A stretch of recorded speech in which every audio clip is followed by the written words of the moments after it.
우리 또 시작하도록 하겠습니다.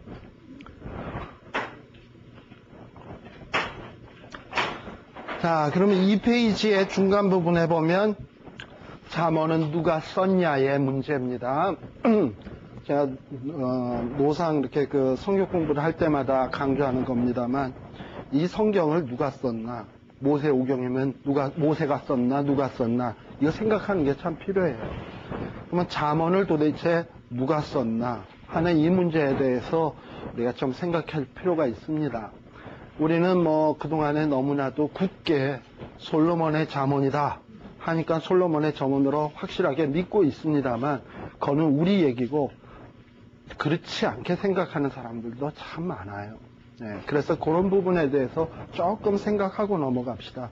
그래서 우리 여러분들 그 교재 있죠? 오늘 나눠드린 프린트 말고 그 교재의 86페이지를 보시게 되면, 우리 교재의 86페이지를 보시게 되면 이 부분에 대한 얘기가 조금 기록이 되어 있습니다.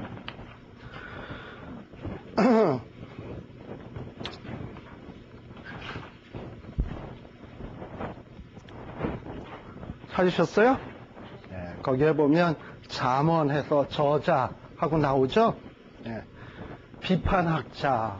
이 비판학자는 뭐냐면 쉽게 얘기하면 자유주의 학자들이라고 보시면 돼요.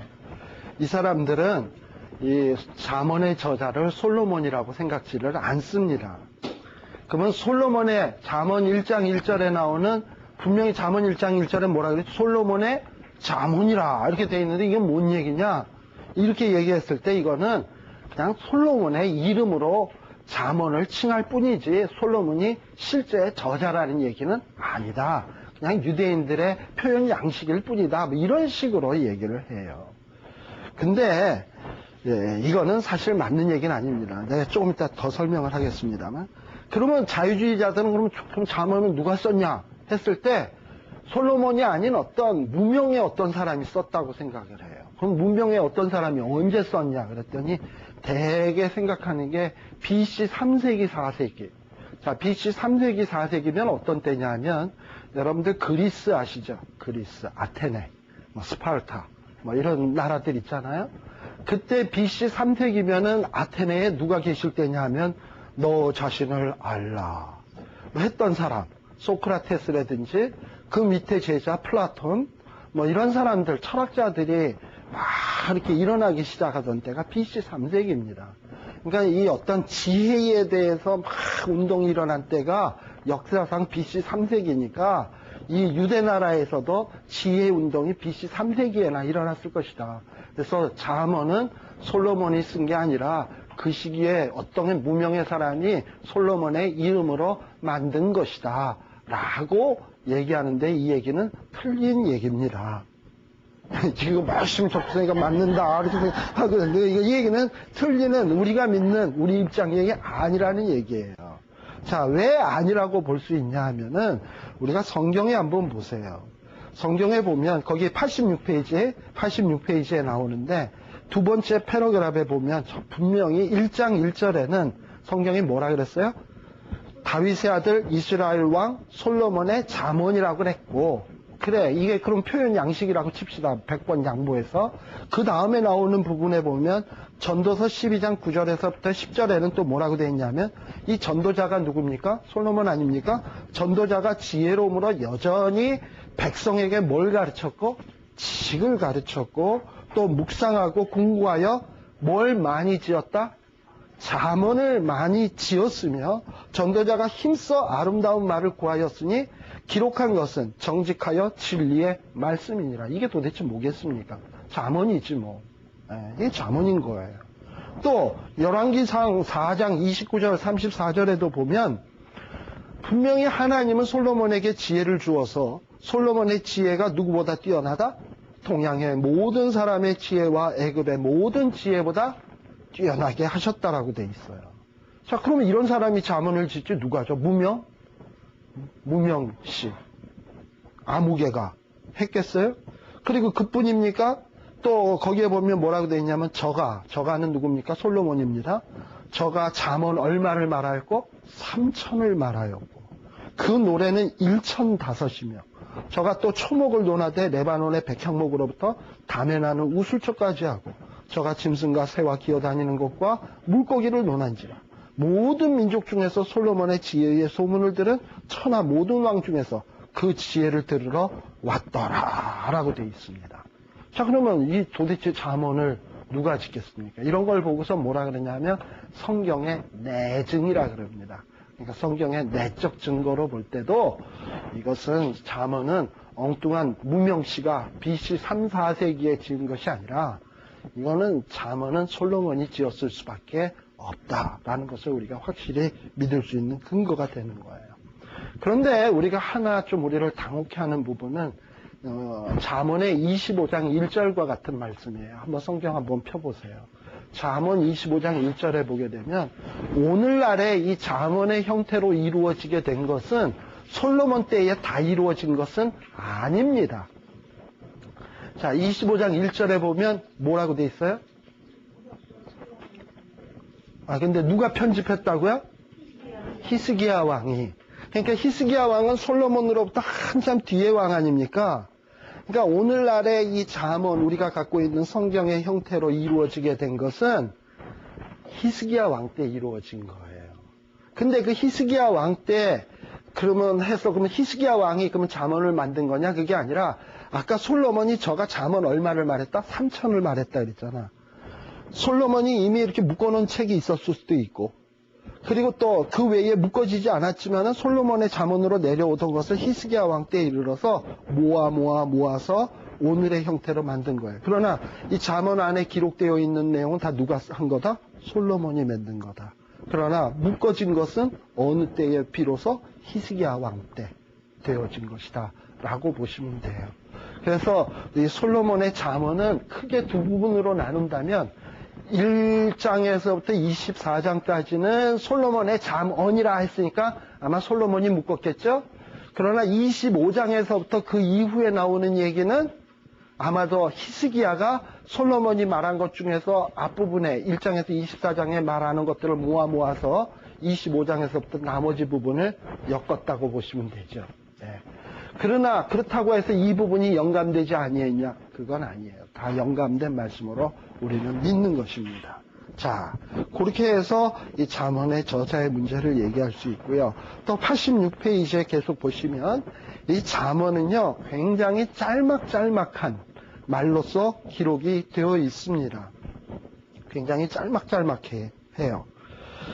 그런데 이 짤막짤막한 문장으로 되어 있는데 그 목적은 이미 얘기했습니다만 어떤 구원의 진리라든지 이런 걸 가르치는 게 아니라 어떻게 살 것이냐의 문제를 다루고 있는 것이 바로 이 잠언입니다. 그리고 87페이지에 보시게 되면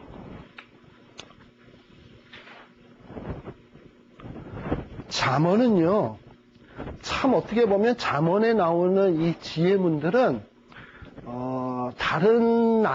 다른 이방 나라의 지혜문들하고 이렇게 비교를 해보면 참 비슷한 점이 많아요. 뭐 근면, 성실, 뭐 이런 거 가르치는 거. 예를 들면은 어떤 거냐면은 뭐 지혜롭게 어떻게 하면 돈을 사용할 것인가, 성실하게 살아야 된다는 거, 뭐 사악한 여인을 피해야 된다는 거, 혹은 근면하게 살아야 된다는 거, 언어 생활을 아주 순화해서 바르게 해야 된다는 거. 사실 이런 얘기는 뭐 공자도 얘기하는 거고, 공자, 하다못해 다른 종교에서도 다 얘기하는 거 아닙니까? 불교에서도 얘기하는 거고. 그래서 다른 어떤 종교나 다른 나라의 지혜랑 이 잠언의 내용을 이렇게 비교를 해보면 비슷한 것들이 참 많아요. 네. 그건 왜 그러냐? 이 사람이 다른 나라 사람이라고 그 사람은 딴 형상으로 만들어졌습니까? 그 사람도 만들어지기는 하나님의 형상으로 만들어졌어요. 그리고 하나님의 생기에 의해서 영혼이 있는 사람입니다. 하나님을 알만한 지식을 이미 마음속에 준 사람들이에요. 그러니까 온 세계의 모든 사람들은 예수를 믿거나 안 믿거나 뭔가 우리는 공통점을 속 안에 이렇게 다 갖고 있어요. 난 참 신기한 게, 까만 애들도 한 대 때리면 입이 이렇게 되고 눈에 이렇게 해서 울대요. 그 애들은 쫙 스마일 하면서 울지 않더라고. 우는 거 보면. 또, 우는 것도 그렇지만 웃을 때 보면 웃는 모양도 백인이나 황인이나 보면 웃는 모양 똑같아. 그래서 저 인간이 좀 불순한 인간인가, 순진한 인간인가 하면 표정을 보면 그것도 다 비슷하고요. 그거 보면 어떤 사람들은 참 뭔가 이렇게 비슷한 데가 있나 보다라는 어떤 이런 생각이 들어요. 이건 왜 그러냐? 우리가 다 아담의 후예니까. 아담의 후예니까. 그러다 보니 지혜에 있어서도 어떤 공통점을 가질 수밖에 없어요. 그래서 믿는 자나 안 믿는 자나 성실한 모습을 좋아해. 그리고 믿는 자나 안 믿는 자나 뭔가 이렇게 남에게 사랑 베풀고 악한 거는 싫어하고, 그거 다 그게 본성이에요. 하나님이 주신 본성이에요. 그런 면에서 우리는 이방의 지혜와 잠언의 지혜가 비슷하다라고 얘기할 수 있는 것이지, 어떤 사람은 이런 얘기를 합니다. 잠언에 나오는 지혜가 이방 나라의 지혜를 표절한 거다. 표절이 뭐냐면 모방한 거다. 이러고 얘기를 해요. 그러니까 예를 들면은 솔로몬 왕은 애굽하고 상당히 친했거든요. 특별히 애굽의 바로의 딸하고 결혼도 했잖아요. 솔로몬은요. 그러다 보니까 애굽하고는 친밀한 관계에 있으니까 애굽에서 유행하던 지혜문들, 특히 그게 여러분들 87페이지에 보면은 무슨 아멘오페라고 하는 얘기가 있는데 여기 안 써있구나. 87페이지에 보면 애굽의 지혜서에 아멘오페라는 말이 있습니다. 아멘오페라고 하는 지혜문이 있어요. 근데 그 지혜문에 보면 이스라엘의 잠언하고 비슷한 게 참 많아요. 예를 들면 어떤 경우냐면 잠언 19장 21절에 보면 사람의 마음에는 많은 계획이 있으나 오직 여호와의 뜻이 온전히 서리라. 근데 아멘의 오페에는 뭐라고 되어 있냐면 29장 16절에는 사람의 생각은 많으나 그것이 다 이루지는 못하리라. 비슷하죠. 어떻게 보면 생각이 많다는 건 같은데 뒤에 말은 완전히 달라. 뒤에 말은 어떻게 다릅니까? 잠언은 여호와의 뜻이 온전히 서리라 돼 있는 반면에 아멘오페에서는 뭐라고 됐냐면 그것이 다 이루지는 못하리라. 그러니까 지 뜻대로 다 안 되는 거죠. 그러나 성경은 지 뜻대로 되는 게 아니라 하나님 뜻대로 된다. 이게 다른 거예요. 그러니까는 자꾸 뭔가 이렇게 비슷한 쪽만 보고서는 잠언의 지혜가 애굽의 지혜를 뺏긴 거다. 이따구 소리들을 하는데 그거는 진짜 이따구 소리예요. 그러니까는 그런 거는 뭔가 이렇게 좀 올바르지 못한 판단입니다. 그리고 또요, 그런 부분이 87페이지 중간에 보면 여자에 대한 문제에 대해서도 그런 게 나오는데, 잠언 22장 17절 이하에서부터 23장 14절에 보게 되면은 특별히 무슨 여자에 관계된 얘기들이 많이 나오는데, 특히 잠언 7장에 보면 음란한 여자에게 미혹되지 말라라는 기록을 애굽 문헌에는, 애굽의 지혜문에는 뭐라고 되어 있냐면 너는 내 도성에서 보지 못했던 낯선 여인을 조심하라. 너는 그녀에게 눈짓을 하지 말라. 이런 얘기도 있대요. 애굽 지혜문에. 그러니까 이런 걸 보고 성경에서 음란한 여인, 음녀에게 가지 마라 라는 얘기를 뺏겨온 거다라고 얘기하는데 이게 말이 돼요, 사실? 이게 어떤 한 나라만에 이게 조심시키는 얘기겠습니까? 이거는 옛날 한국에도 있을 수 있는 얘기고 이스라엘에도 있을 수 있는 얘기고 애굽에도 있을 수 있는 얘기지, 이것이 뺏겨서 서로 그런 거예요? 그거 아니죠. 이게 사람 민족 본성이 속에 갖고 있는 걸 갖고 태어났으니까 본성적으로 저런 건 악한 거다라는 걸 판단할 수 있는 능력이 있는 거예요. 그러나 이스라엘 백성의 독특한 점은 뭐냐면 왜 이 일을 하지 말아야 되는가? 하나님이 금했다. 하나님을 경외하니까. 이게 다른 거예요. 네. 그리고 거기 87페에도 조금 나옵니다만 동양격언에 중국에도 이런 말이 있대요. 모사제인 성사제천. 모사제인은 뭐냐면 뜻을 계획하고 뜻을 막 이렇게 플랜을 짜고 하는 것은 사람에게 있어도 성사, 성사, 이룰성, 일사자. 이를 이루는 것은 제천, 하늘에 있다. 뭐 굉장히 성경적이죠? 그래요. 근데 잠언 19장 21절에 뭐라고 되어 있냐면 마음에 계획이 있어도, 사람이 마음에 많은 계획이 있어도 여호와의 뜻이 이루어진다. 아까 봤던 구절인데, 그렇다면 이게 뭐 모사, 제인, 성사, 제천과 같은 말 아니겠어요? 그런 면에서 이런 것들은 뭔가 이렇게 인간의 본성이 같기 때문에, 그래서 여러분들 87페이지 밑에서부터 하나, 둘, 셋, 넷, 다섯째 줄에서부터 밑에까지 나오는 얘기가 지금 제가 여러 번 말씀드렸던 그 얘기입니다. 인간의 본성 속에 하나님 알만한 것, 또 인간의 본성 속에 선악을 판단하는 기준 다 갖고 태어났으니까 이런 공통성을 띠는 것이지, 누가 누구 거를 베끼고 뭐하고 했기 때문에 되어지는 것은 아닙니다. 그러나 분명하게 우리가 짚고 넘어가야 될 것은 뭐냐면 88페이지에 보시게 되면 첫째 줄, 둘째 줄에 보게 되면 이방의 지혜문은 가만 보면은요, 이게 다 신교적이에요. 우상문화 속에서 되어진 지혜문들이에요. 그래서 어떤 하나님에 대한 얘기가 없어요. 그러나 이스라엘의 지혜문, 하나님의 종교의 지혜문은 철저하게 하나님 중심적입니다. 하나님 중심적이다라는 게 이게 다른 점이에요. 그런데 우리가 하나 짚고 넘어가야 될 것이 뭐냐? 여러분들 알다시피 성경에서는 뭐라고 얘기하냐면 진짜 그 지혜의 근원은 누구가 지혜의 근원이 될 수 있냐? 하나님밖에 없다라고 분명히 얘기를 해요. 잠언 3장 19절 봅시다. 3장 19절에 보시게 되면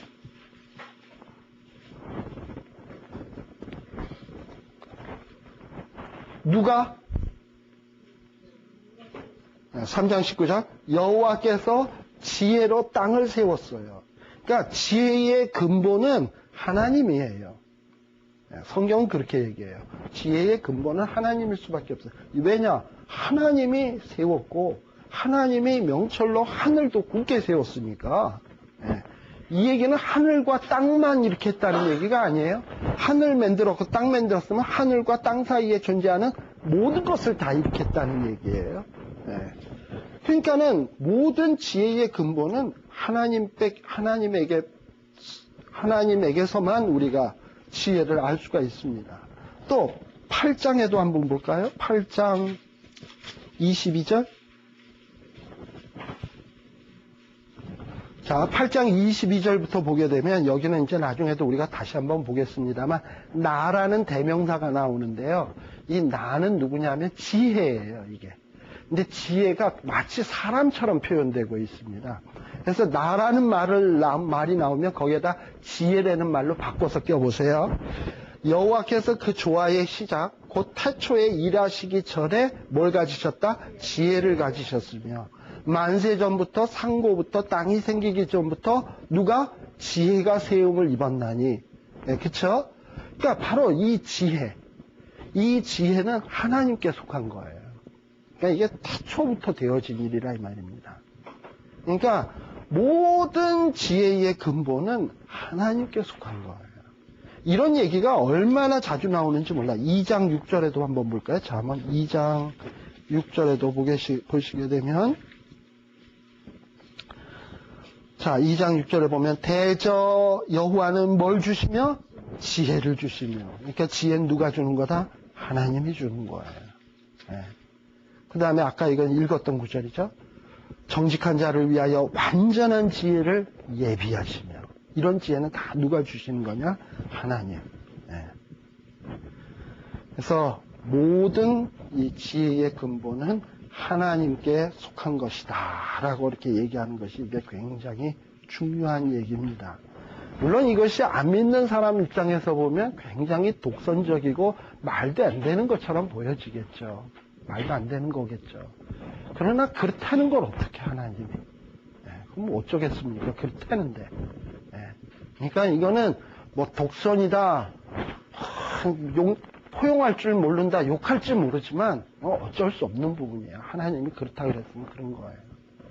뭐 갈릴레오가 지구가 뭐하다? 둥글다 그랬더니 평평하다 그래라. 그래서 평평하다 그래서 나중에 풀려나오면서 그래도 지구는 둔 건데 아직도 도는데 뭐 이랬대죠. 예. 그 뭐 사실인 걸 어째. 예. 그것처럼 지혜는 하나님께 속한 문제입니다. 확실한 거예요. 그러니까 이거를 세상 사람들은 절대 아니라고 부정하고 싶겠지만, 그러니까 저도 우리 아들을 이렇게 보면서 제가 간혹 그래요. 야, 나는 너가 공부 잘하는 것도 좋고 좋은 직업 갖는 것도 다 좋은데 솔직히 난 너한테 제일 원하는 건 네가 예수 잘 믿는 사람 됐으면 좋겠다. 그 얘기를 툭툭 던져요. 그리고 네가 나중에 와이프를 얻어도 예수 잘 믿는 사람은 난 무조건 땡이다. 무조건 오케이다. 책임은 안 되지. 무조건 오케이다. 이렇게 얘기를 했어요. 그랬더니 알았어요. 그러고서 일했는데 여러분들도 그렇게 하셔요. 그러니까 왜 그러냐? 지혜가 거기서 나오는 거거든. 하나님 그렇게 말씀하셨으니까 뭐 우리가 어쩝니까? 그게 바로 믿음이에요. 자, 그리고 그 다음에 88페이지에 보시면 몇 가지 조금 짚고 넘어갈 것이 88페이지에 2번에 보시게 되면 88페이지 1번부터 봅시다. 아까 그 유사점, 차이점 얘기했습니다만 이방 종교에서도 하는 얘기가 게으른 자는 궁핍해진다 그럽니다만 잠언에서도 게으른 자는 궁핍해진다 그러고요. 이 세상에서도 교만한 자는 싫어해요. 그런데 성경에서도 교만한 자는 패망한다. 그 다음에 11장 5절에 보면 권선징악 우리 이렇게 얘기하잖아요. 근데 악한 자는 그 악으로 넘어진다. 성경에는 그렇게 나오고 참 비슷한 점이 많아요. 그러나 차이점은 성경이 말하는 건 하나님 중심적이라는 것 잊지 마세요. 그리고 또 2번도 역시 마찬가지입니다. 하나님 경외하는 것이 이게 가장 기본적이라는 거. 요거를 좀 기억을 하시고요. 자, 그러면 그 다음에 이제 다시 오늘 나눠드린 프리트로 돌아가서요. 이 페이지에 보시면 잠언의 요 전체의 1장에서부터 우리 31장까지, 잠언 31장까지 이 잠언의 구조가 도대체 어떻게 되어졌나? 왜 이런 식으로 배열이 되었을까? 지금 현재의 성경에 배열이 되었을까? 요걸 좀 우리가 생각해 볼 필요가 있어요. 이래야지 나중에 잠언을 읽을 때도 뭐가 어디 있더라 했을 때 좀 금방 찾을 수가 있지. 이런 거를 알아야. 근데 이런 걸 모르면은 뭐가 어디 있는지 도무지 오리무중이 되어버려요. 근데 이렇게 빨리 찾는 게 이렇게 중요한 문제는 아니지만, 그래도 성경의 흐름이 어떻게 흘러가고 있구나라는 거를 좀 아는 거는 필요하다는 생각이 듭니다. 자, 그래서 잠언은요, 사실 그 잠언의 내용을 가만 보면, 거기 2페이지에다가도 써놨습니다만, 잠언의 그 내용과 그 배열을 논리적인 순서로 찾는다든지, 역사적이라는 건 뭐냐면 시간순. 어떤 시간순이라든지 이런 순서로 뭔가 이렇게 어떤 논리적 순서로 찾는 거는 쉽지 않아요. 그 내용 자체가 짤막짤막한 무슨 교훈으로 돼 있으니까 뭐가 먼저다, 이게 왜 인과관계가 이 말 다음에 이 말이 있는지 도무지 앞뒤 연결이 안 되는 게 참 많아요. 도대체 이게 어떻게 이루어진 건지 참 그 논리적인 순서를 찾기가 쉽지 않습니다. 그렇지만 이 잠언은요, 그 수집 과정에 의해서 잠언의 내용의 분해는 가능합니다. 제가 아까 말씀드렸지만 1장에서부터 24장까지는 누가 만든 거라고요? 솔로몬. 그 다음에 25장에서부터 31장 마지막 부분까지는 누구 때 편집되었을 거다? 히스기야에 의해서 되어졌을 것이다 라고 얘기를 했잖아요. 그것처럼 일단 수집자가 누구냐, 이렇게 그 책으로 묶은 사람이 누구냐에 따라서 이 잠언의 내용을 구분할 수가 있어요. 1에서 24장까지. 그 다음에 25장에서부터 뒷부분까지 이렇게 나눌 수 있습니다. 자, 그러면 첫 앞부분의 솔로몬의 잠언 부분만 한번 보자고요.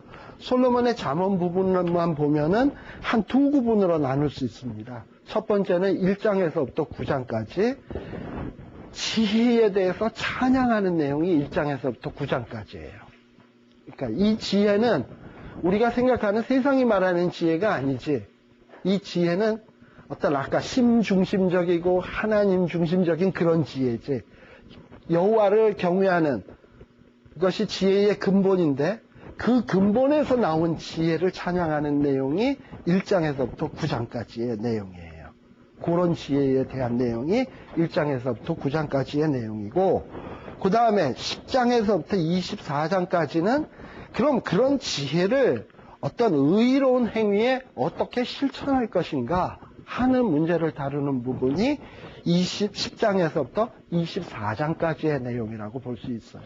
그래서 솔로몬이 이렇게 묶어놓은 지혜는 두 부분으로 나눌 수 있구나. 1장에서부터 9장까지 지혜를 찬양하는 내용들, 그리고 그 지혜가 뭔지에 대해서 얘기하는 부분이고, 그 다음에 10장에서부터 나머지 24장까지는 그 지혜를 어떻게 행위에 활용시키나 하는 얘기를 다루나 보다. 이렇게 딱 구분을 할 수가 있고, 그 다음에 세 번째 파트는 히스기야가 편집한 부분으로 이사야가 아니라 잠언 25장부터 29장까지 히스기야가 편집한 부분이고, 특별히 30장에서부터 31장까지는 솔로몬의 잠언의 부록이라고 볼 수 있습니다.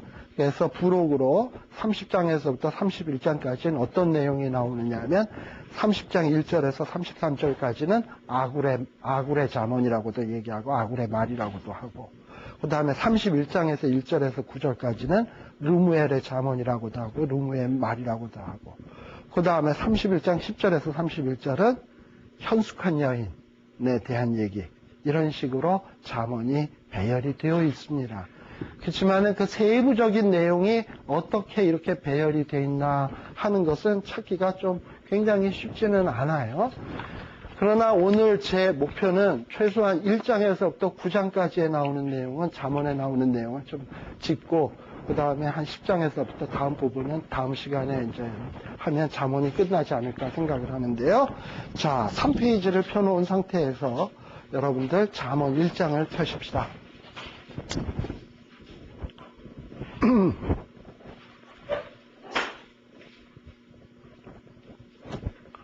자, 아까 1장에서부터 9장까지는 지혜에 대한 찬양이라 그랬죠? 예. 그래서 특별히 1장 1절에서부터 7절까지는 잠언 전체의 서론이라고 볼 수 있어요. 근데 그 서론 안에는 뭘 얘기하냐? 아까도 얘기했다시피 이 잠언의 목적이 뭐냐? 지금 이 잠언을 주신 목적. 그 목적이 뭐라고요? 지혜를 알게 하며, 훈계를 알게 하며, 명철의 말씀을 깨닫게 하며, 지혜롭게, 의롭게, 공평하게, 정직하게 행할 일에 대해서 훈계를 받게 하며, 그리고 어리석은 자로 슬기롭게 하며, 젊은 자에게 지식과 근신함을 주기 위해서 뭐가 주어졌다? 이 잠언의 말씀이 주어졌다. 그 목적을 분명하게 밝히고 있습니다. 그리고 1장 1절에서는 이 잠언의 저자가 솔로몬이다 라고 확실하게 딱 찍고 있는 거예요. 네. 그러고서는 1장 1절에서부터 바로 이 7절까지는 일종의 잠언 전체에 대한 서론입니다. 근데 그 중에서 제일 중요한 말은 뭐냐면, 바로 근데 이런 지혜의 가장 근본이 뭐냐? 7절. 하나님을 경외하는 거다 라고 얘기하고 있는 거예요. 왜냐? 하나님이 모든 지혜의 근원이거든요.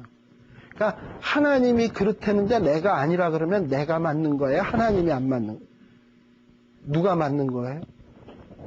내가 틀린 거지. 내가 틀린 거지. 그러니까 하나님을 인정하고 하나님의 말에 따르는 게 이게 맞는 거지. 내가 하나님의 말을 어기고 내가 맞다고 앞만 우겨도 이건 안 맞는 거예요. 틀리는 거예요. 그러니까 하나님 쪽에 귀를 기울이는 것이 이게 옳은 거예요.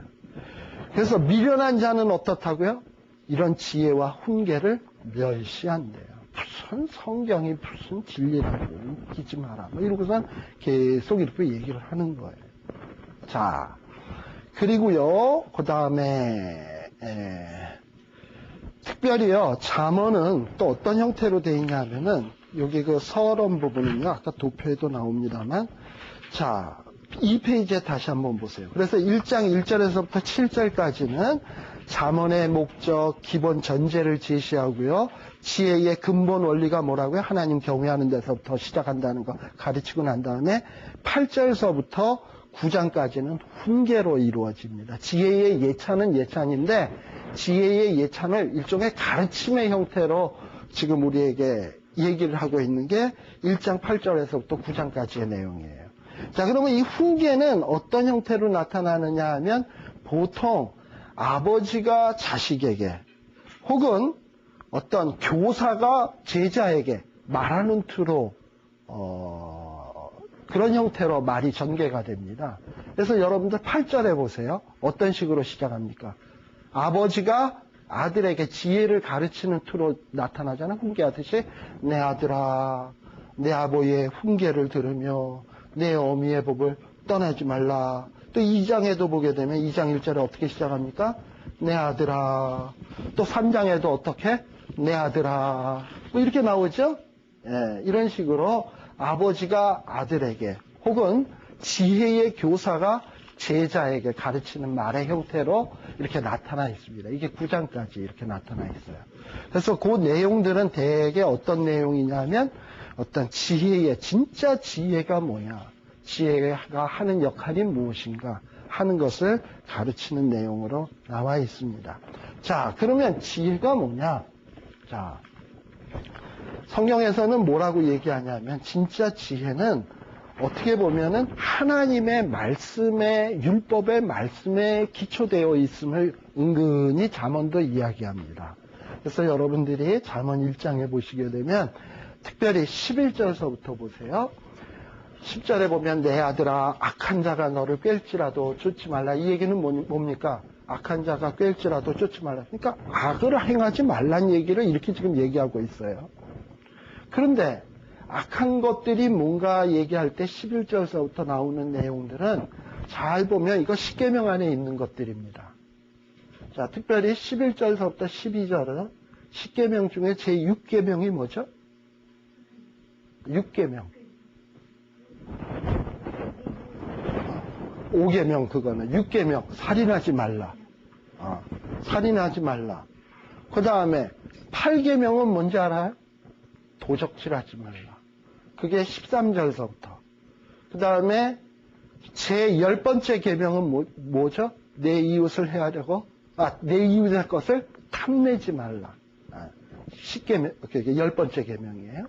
거기에 보면 10계명 가운데 대표적인 3가지 계명이 등장을 하고 있습니다.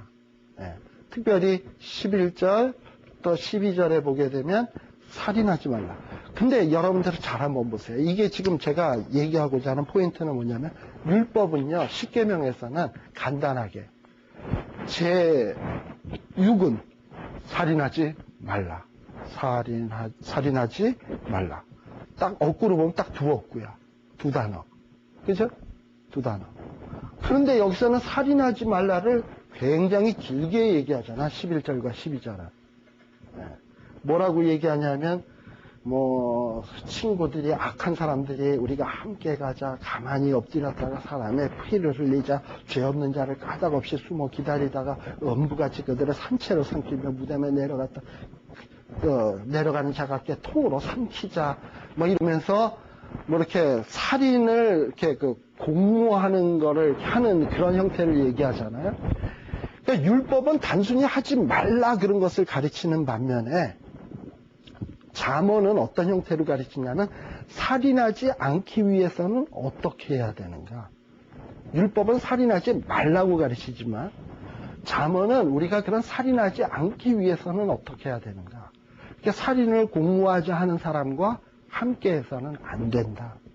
그리고 악인의 꾀를 쫓지 아니하며 죄인의 길에 서지 아니하며 오만한 자리에 앉지 아니하며 아예 살인을 하고 안 하는 게 더 중요한 문제가 아니라 살인할 수밖에 없는 죄를 애초부터 끊어버릴 수 있는 방법을 가르치는 게 이게 잠언이에요. 무슨 얘기인지 아시겠죠? 네. 그러니까 율법은 뭐뭐 하지 말라를 가르치는 반면에 잠언은 그걸 하지 않으려면 어찌해야 되는가. 그걸 하지 않으려면 그러니까 좀 더 구체적이죠. 네, 구체적이죠. 그러니까 율법을 활용할 수 있는 지혜를 가르쳐 주는 거예요. 쉽게 얘기해서. 잠언은. 자, 도적질. 어떻습니까? 13절서부터 보게 되면 온갖 보화를 얻으며 빼앗은 것을 가지고 우리 집에 채우리니. 성경에는 제8계명 해서 뭐라고 나오죠? 도적질하지 말라. 간단하게 나오는 것을 잠언에서는 아예 도적질을 하지 않기 위해서는 어떻게 해야 되느냐? 이렇게 해야 된다. 이러고서는 좀 더 15절 같은 경우에 아예 이런 도적질하는 자들과 함께도 길에 다니지 말아라. 그리고 발을 금해서 도적질하는 자들이 모여있는 그 길에 가지도 말아라. 그리고 얘기를 해요. 그러니까 아예 도적질을 근원부터 하지 않을 수 있는 방법을 가르치는 게 이게 잠언이에요. 그러니까 율법을 좀 더 구체적으로 지킬 수 있는 방법을 가르쳐 주는 거죠. 근데 이런 방법을 우리가 이렇게 보면서 뭘 생각해야 되냐면 나도 그럼 내 상황에서 성경은 도적질하지 말라 그랬는데 내가 도적질 않기 위해서는 뭘 어떻게 해야 될 것인가 하는 것을 생각을 해야 돼요. 그러니까 요 계명 잠언에 나오는 요 글만 갖고 나는 요거 지켰다. 가는 길 안 가. 이렇게 해서 물론 그것도 귀한 것인데 그 정도에서 머물러서는 되지 않고 아까 잠언이라는 건 뭐라고요? 우리에게 어떤 패러다임을 제공하는 것이 규칙을 제공하는 게 아니라 그랬잖아요. 이 시대 사람들은 도적질하지 말기 위해서 아예 함께 하지도 않았구나. 가지도 않았구나. 그렇다면 나는 내가 도적질을 하지 않기 위해서는 내가 도적질의 유혹을 받을 수 있을 만한 모든 조건과 여건을 아예 내 삶의 터전에서 차단을 시켜야 되겠다. 어떻게 할 수 있을까? 뭐 이런 거를 구체적으로 생각할 수 있잖아요. 근데 그런 생각을 해서 그걸 실천에 옮기는 이거는 뭐 때문입니까? 내가 하나님을 경외하기 때문에. 그러면 그렇게 하나님을 경외하기 때문에 내가 묵상하고 깨달은 바를 자꾸 실천으로 옮겨나가는 이 일을 하면 하나님이 얼마나 이뻐하실까, 그런 사람을. 그러니까 말씀을 문자 그대로 읽고서 그거 순종하는 것도 이뻐하겠지만 그거를 더 적용해서 더 응용해서 하나님이 기뻐하시는 대로 살려고 노력하는 사람을 얼마나 이뻐하시겠냐 이 말이죠. 우리들도 새끼가 하나 배워줬더니 막 둘을 알고 셋을 알고 우리 애는요 하나를 배워주면 둘을 알아요. 그래서 아니 우리 애는요 하나를 배워주면 열을 안 해요. 또 이러는데 우리 하나님이 우리 같은 사람을 보면 얘는 잠언에 내가 그거 가르쳐줬더니 이걸 이렇게 현실에서 적용한다 이러면 얼마나 이뻐하겠습니까? 그리고 그런 사람에게 얼마나 복을 주고 싶어 하시겠습니까? 그렇죠? 그러니까 그런 방법을 우리들이 잠언을 읽으면서 이렇게 얘기했으면 이거를 내 삶에 어떻게 적용할 수 있나를 thinking, 묵상, meditation 해야 돼요. 끊임없이. 그러면서 그걸 내 삶에다 적용하려고 애쓰면 하나님이 그런 자에게 풍성한 삶을 준비해 주신다는 얘기입니다. 바로 그런 거예요. 자, 그 다음에 그런데요. 자, 아까 여호와를 경외하는 것이 지혜의 근본이라고 그랬는데 1장 20절서부터 보게 되면 하나 좀 특이한 얘기가 하나 나옵니다. 참 이해할 수 없는 이게 도대체 잠언에 이런 얘기가 왜 나와야 돼 할 정도로 좀 특이한 얘기가 나와요. 그게 뭐냐? 20절서부터 보게 되면 여러분들 한번 보세요. 지혜가 길거리에서 부르며 광장에서 소리를 높이며 사실 말이 안 되죠? 지혜가 무슨 사람입니까? 거기 우리 딸 이름이 지혜예요. 그러니까 얘는 길거리에서 부르면 이건 말 되는데 근데 사실은 지혜가 무슨 소리를 내? 말을 해? 말이 안 되죠? 근데 굉장히 인격화되어 있습니다. 지혜가 길거리에서 부르며 광장에서 소리를 노리며 환화하는 길머리에서 소리를 지르며 성문어기와 성중에서 그 소리를 바라여 가로되 이러고서 얘기해요. 그러면서 23절에 뭐라 그랬냐면 지혜가 뭐라고 얘기를 하냐면 나의 책망을 듣고 돌이키라. 보라 내가 나의 신을 너희에게 부어주며 나의 말을 너희에게 보이리라. 이 지혜가 누구 같습니까? 하나님 혹은 예수님 같지 않습니까? 네. 예수님이 와서 공생애 하시는 기간 책망도 하시면서 너희들 회개하라. 천국이 가까웠다. 돌아와라. 이러고 얘기하잖아요. 거리거리 다니면서 베다니에서 나사렛에서 왔다 갔다 하면서 예루살렘으로 왔다 갔다 하면서 복음전도 하셨잖아요. 그러면서 그렇게 외치면서 회개하라. 천국이 가까웠다. 책망하시고 돌이키라고 외치시면서 내가 떠나면 보혜사 성령을 너희에게 부어주리라 이러고 약속도 하면서 얘기를 했는데 24절에 보면 이스라엘 백성들은 어찌했어요? 듣기는 들어도 예수님의 앞만 불러도 예수님의 교인을 듣기를 좋아했습니까? 싫어했습니까? 싫어했고, 예수님이 손을 펼치라도 돌아보는 자가 없었고, 오히려 예수님의 교훈을 멸시하며 예수님의 책망을 받지 않았어요. 결국은 어떻게 했어요? 예수 그리스도를 실어버린 바 되어서 십자가에 못 박고 멸시하고 천대하고 예수님을 죽였어요. 그렇죠? 네. 그런데 이런 일에 대해서, 이렇게 이스라엘의 죄악에 대해서 하나님은 뭐라고 얘기하시냐면 26절에 보면 너희가 재앙을 만날 때에 내가 웃을 것이며, 그러니까 악한 자들이 이렇게 예수님을 멸시하고 천대했던 자들은 하나님이 재앙을 만나게 할 것이고, 그때 예수님은 웃을 것이며, 너희에게 두려움이 임할 때 내가 비웃으리라. 그리고 예수님을 싫어하고 멸시했던 사람들에게는 27절에 보면 재앙이 폭풍같이 이르겠고 너희에게 근심과 슬픔이 임하리니 그때에 너희가 나를 뭐하리라? 부르리라. 그래도 내가 대답하지 아니하겠고 부지런히 나를 찾으리라. 그래도 나를 만나지 못하리니. 딱 마치 뭐와 똑같냐 하면 부자와 나사로의 비유하시죠? 지옥에 가서 물 한 모금 주세요, 살려주세요 뭐 이러고 해도 그때는 이미 버스 떠났어, 심판날에. 예. 자, 그러면 지금 요 20절에서부터 쭉 나오는 얘기는, 그런데 반면에 이 33절에 다 같이 읽어봅시다. 시작. 오직 나를 듣는 자는 안연히 살며 재앙의 두려움이 없이 평안하리라. 지금 무슨 얘기입니까? 예수님의 교훈, 예수님의 지혜를 받아들이는 자는 안연히 살며 재앙의 두려움이 없이 평안하다 그랬죠. 네. 그렇다면 1장 20절에서 33절까지의 내용은 누구에 대한 얘기 같습니까? 지혜를 얘기하면서 진짜 지혜의 근본이신 예수 그리스도를 얘기하는 거예요. 희한하지 않습니까? 어떻게 잠언의 지혜를 얘기하면서 장차 오실 예수 그리스도에 대한 얘기가 나오나. 예. 근데 여러분들 이거 기억하시나요? 십자가의 도가 멸망하는 자들에게는 뭐로 돼? 미련한 것이로 돼. 예. 하나님을 믿는 우리에게는 하나님의 능력이 되니라. 아시겠습니까? 세상의 불교 신자나 모든 종교가 그래. 해탈해 보려고들 얼마나, 나는 그거를 좀 고상한 표현을 하고 싶지 않습니다. 발광을 합니까? 해탈해 보려고들. 그 허연 벽을 왜 쳐다보고 앉아있어, 밤새도록. 에?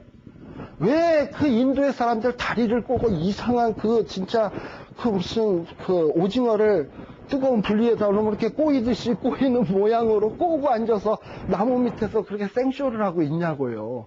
뭔가 자기를 해탈해 보려고. 그러면 뭔가 해탈하고 자기가 무슨 영원한 세계에 도달하고 극락세계에 도달한다고 그렇게 고행을 하고 별짓을 다 하잖아요. 근데 그런 사람들에게 예수 믿어, 성당 가, 왜 또 그렇게 어렵게 하냐? 그러면 그들이 자기가 하는 일들이 얼마나 허망해. 어떻게 해탈이 그렇게 쉽게 될 수 있냐? 말도 안 되는 소리. 그게 무슨 그렇게 될 수 있냐? 그런 일은 있을 수 없다고. 그런 무식한 종교가 어디냐? 나는 계속해서 오징어 꼬듯이 꼬고 있으면 하고 꼬잖아. 그리고 계속 벽 쳐다보고 앉아서 목소리 들고 있잖아.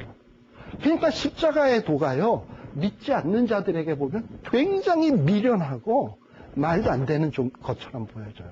어떻게 죄인이 예수 믿는 것으로 죄가 사해지고 천국을 가냐 말이죠. 죄 문제가 해결되냐 말이죠. 그러나 하나님은 십자가라는 방법으로 죄 문제를 해결하기로 작정하셨고, 그리고 그걸 믿으면 죄의 모든 문제를 해결해 주겠다고, 생명에 관한 문제를 해결해 주겠다고 그 방법을 주셨어요. 길은 딱 그거 하나밖에 없어. 그러니 그것을 안 믿는 사람이 볼 때는 무식하고 미련하고 말도 안 되는 방법이야. 그러나 하나님께 있어서는 그것밖에 해결 길이 없어. 그건 하나님의 능력의 길인 거예요. 아시겠어요? 그러니까 여호와를 경외한다라는 건 뭐냐? 하나님이 예비하신 가장 귀하게 예비한, 어떻게 귀하게? 자기의 독생 성자 예수 그리스도의 피값으로 만들어놓은 가장 하나님께 이르르는 유일한 길로서 만들어낸 길을 우리가 인정하고 그 길로 가는 것, 이게 지혜예요. 근데 하나님이 예비해 놓은 길을, 피 흘려서 만들어 놓은 길을 무시하고, 그게 뭐냐, 그게. 그걸로 무슨 구원을 얻냐 하고 얘기하면, 피 흘려서 만든 하나님은 뭐가 되는 거야, 도대체? 바보야? 그 사람을 볼 때? 하나님이 자존심이 못 견디하는 거예요. 너는 내가 이렇게 피 흘려서 내 자식을 죽여서 만든 이 보배로운 길을 무시해? 이거는요, 어떤 죄보다도 용서받을 수 없는 죄인 거예요. 그래서 그거는 지옥 가는 거예요. 서로 다윗처럼 간음을 하고 살인을 하고 궁중 안에 있는 모든 신하들을 동원해서 쉬쉬해가면서 범죄를 저지른 사람도 그 예수님의 용서받는 길을 인정하고 그 길에 무릎 꿇으면 하나님은 용서하셨어요. 그런 죄인도. 그러나 암만 도덕군자 성인같이 살아도 그 예수 하나님께서 예비하신 속죄의 길을 인정하지 않는 사람은 영원한 형벌이에요. 그러니까 모든 지혜의 시작은 어떻게 보면 예수 그리스도에게서 시작이 됩니다. 그래서 그 예수 그리스도에게서 시작이 될 때만이 죄의 굴레가 벗어지고 우리가 자유를 얻는다니까. 자유를 얻어야 지혜를 활용할 수 있다니까. 자유가 없는 사람은 노예 상태에서는 자기의 지혜를 활용할 수가 없는 거예요. 그러니까 참된 지혜의 시작은 아까 잠언 1장 7절에 여호와 경외하는 것이고요. 그리고 어떤 하나님의 계명을 존중하는 것이고요. 더 나아가서는 여기 잠언 1장 20절에서부터 쭉 나와 있는 것은 하나님이 예비하신 구원 얻을 수 있는 예수 그리스도의 십자가의 길, 이거 인정하는 데서부터 시작되는 거예요. 이거 없이는 더 이상 지혜의 길로 나가고 싶어도 안 되는 거예요. 그러니까 잠언을 우리가 언뜻 이런 어떤 내용을 모르고 쓱 읽으면 좋은 얘기네, 이거 훌륭한 얘기네, 이거 우리 가정예배 때 써먹어야 되겠네, 그냥 이 정도로 갈지 모르지만 이렇게 흐름을 이렇게 보면은 이 안에는 굉장히 어떤 신학적 흐름이 있구나 라는 것을 아마 지금 제 설명을 통해서 조금 느낄 수 있으리라고 보여집니다. 그러니까 지혜의 시작은 바로 예수 그리스도를 통해서 속죄함을 받은 사람이 지혜의 삶을 살 수 있지, 예수 그리스도로 말미암아 속죄의 문제가 해결되지 않은 사람은 암만 면벽을 하고 오징어 꼬듯이 꼰다고 해서 그 지혜는 절대로 얻어질 수 없는 겁니다. 그러니까 우리는 지혜로울 수 있는 사람이에요. 왜? 예수 그리스도를 믿잖아. 뭐라 그랬습니까? 오직 나를 듣는 자는. 자, 요한복음에 보면은 예수님께서 뭐라 그랬어요? 나는 목자라. 양들은 누구의 음성을 듣나니? 그 목자의 음성, 예수 그리스도의 음성을 들어요. 그러니까 그 예수 그리스도는 누굽니까? 바로 지혜의 근본이세요. 지혜자의 그 목소리를 듣는 자들은, 그리고 지혜자이신 예수 그리스도를 목자자로 섬기고 졸졸졸졸졸 따라가는 자는 33절에 보면 어떻게 돼요? 안연히 살며 재앙에 두려움이 없이 평안하리로다. 마치 시편 23편과 똑같죠?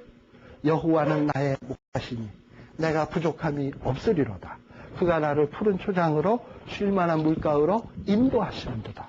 내가 사망의 음침한 골짜기로 다닐지라도 함께 하십니다. 감사합니다. 일일이 다 얘기해 주셨다. 네, 그렇잖아요. 이게 바로 이게 지혜자의 삶인 거예요. 지혜의 일단 스타트는 딴 거 아니다. 바로 예수 그리스도의 십자가의 도에서부터 시작되는 것이다 라는 것을 짚고 넘어가십시다. 그 다음에 2장에서부터 보시게 되면, 자, 여기에도 그 아주 지혜의 근본적인 얘기들을 합니다. 무슨 얘기를 합니까? 앞부분 1장 20절에서부터는 어떤 지혜의 근원 대신 어떤 십자가나 예수 그리스도에 대한 얘기를 했으면, 2장에서부터는 뭐가 진짜 지혜를 얻는 길인가에 대해서 얘기하는데, 자, 뭐라고 되어 있습니까? 특별히 3절, 4절에 내 귀를, 자, 2절에 보면 내 귀를 어떻게 해요? 지혜에 기울이며 내 마음을 명철에 두며 지식을 불러 구하며 명철을 얻으려고 소리를 높이며 은을 구하는 것 같이 그것을 구하며 감추인 보배를 찾는 것 같이 그것을 찾으며 여호와 경외하기를 깨달으며 하나님을 알게 되리니라고 했습니다. 자, 저는 여러분들을 보면서 무슨 생각이 드냐면 바로 이 2절, 3절, 4절에 나오는 어떤 모습이 생각이 돼요. 다시 이 화요일 날 저녁에 집에서 있으시면 편안하실 텐데 드라이브 하고 오셔가지고 성경 공부하겠다고 왔어요. 그러나 진짜 지혜는 어디 있다고요? 저에게 있는 게 아니라 성경 말씀 속에 있습니다. 그죠? 그냥 저는 여러분들에게 성경 말씀을 읽는 가이드 역할만 할 뿐이지. 그럼 결국은 여러분들은 제 말에 귀를 기울이러 온 게 아니라 성경을 배우겠다는 진심으로 온 거거든. 그럼 성경을 배우겠다는 건 뭐냐면 지혜의 말에 기울이며 어떤 하나님의 마음을 알려고 하고 어떤 하나님의 말씀을 얻기 위해서 시간을 투자하고 또 차 타고 오려면 기름도 허비하잖아. 돈도 들고 뭐 다 하는데 은을 구하는 것 같이 그것을 구하며 은을 구하고 뭐 보배를 구하려면 인베스트가 있어야지. 그렇게 투자를 하고 구하고 찾으면 어떻게 된다고요? 5절에 보면 여호와 경외하기를 깨닫게 됩니다. 이제 여러분들이 성경 말씀을 잘 배우다 보니까 아하, 하나님을 어떻게 섬겨야 되겠다. 뭐 어떻게 딱 집어서는 생각 안 나지만 어렴풋하게 옛날에 생각지 못했던 그런 것들이 뭉게뭉게 떠오르는 것들이 있지 않아요? 그게 바로 깨닫는 거거든. 그래서 그 깨닫고 하나님을 알게 되고 또 하나님은 어떻게 해요? 또 지혜를 주시고 그 안에 지식과 명철을 그 입에서 내게 해주시고 이런다 이 말이죠. 예. 그래서 우리가 그러다 보면 8절 9절에도 나오듯이 어떻게 살아야 되는지, 어떻게 사는 게 공평한 것인지, 어떻게 사는 것이 선한 길인지, 뭐 이런 것들을 다 깨닫게 되는 거예요. 그러니까, 다 이 1장 2장에서는 진짜 지혜의 삶이 뭐냐라고 얘기했을 때 세상의 지혜의 삶하고는 100% 달라요. 굉장히 하나님 중심적이고 예수님 중심적이고 말씀 중심적이고 그런 거예요. 그러니까 진짜 지혜는 이렇게 나오는 거다라는 것을 마음에 새기시고 다음 시간에 오실 때는 3장부터 여러분들이 쭉 한번 제가 오늘 나눠드린 이 잠언의 구조 있잖아요. 그거랑 이렇게 비교해서 한번 잠언을 한번 이렇게 읽어보시면 다음 시간 3장에서부터 마지막 장까지 나오는 부분이 조금 쉽게 되지 않을까 이렇게 생각이 되어집니다. 자, 기도하고 마치겠습니다. 하나님 아버지, 참 이렇게 말씀을 볼 때마다 우리가 예수 그리스도의 십자가, 주님께서 나를 흘려주신 그 보혈의 능력을 믿는 것이 그토록 위대하고 그토록 심오한 지혜인지 정말 깨닫게 되니 너무나 감격스럽습니다. 아버지, 정말 세상에 지혜자라고 하는 자들은 어리석게도 보리수나무 밑에서 오징어 꼬듯 별 생쇼를 하면서 그 고행을 하면서 얻으려고 해도 얻지 못하는 지혜를 이렇게 우리에게 선물로 주시니 감사합니다. 아버지 하나님, 이제 우리가 이런 지혜를 얻고 죄에서 자유함을 얻고 해방되었사오니 이제 하나님이 주신 지혜를 더 한층 높여서 하나님의 기뻐하시는 삶으로 우리의 수준을 높여갈 수 있는 저희들 되게 하여 주시옵소서. 아버지 하나님, 우리 아버지 하나님께서 예수 그리스도를 이 땅에 보내신 목적은 생명을 얻게 하고 더욱더 풍성히 얻게 하려는 것이라 했는데 기왕 한평생 사는 동안 그 풍성함이 무엇이며 그 풍성함 속에 있는 비밀이 무엇이며 그 기쁨이 무엇인지 정말 맛보기를 원합니다. 그리고 그 맛봄을 증거하기를 원합니다. 또 우리들 함께 나누기를 원합니다. 아버지, 우리를 그런 풍성한 길로 우리를 인도하여 주시옵소서. 예수님 이름으로 기도드리옵나이다. 아멘. 마치겠습니다. 네.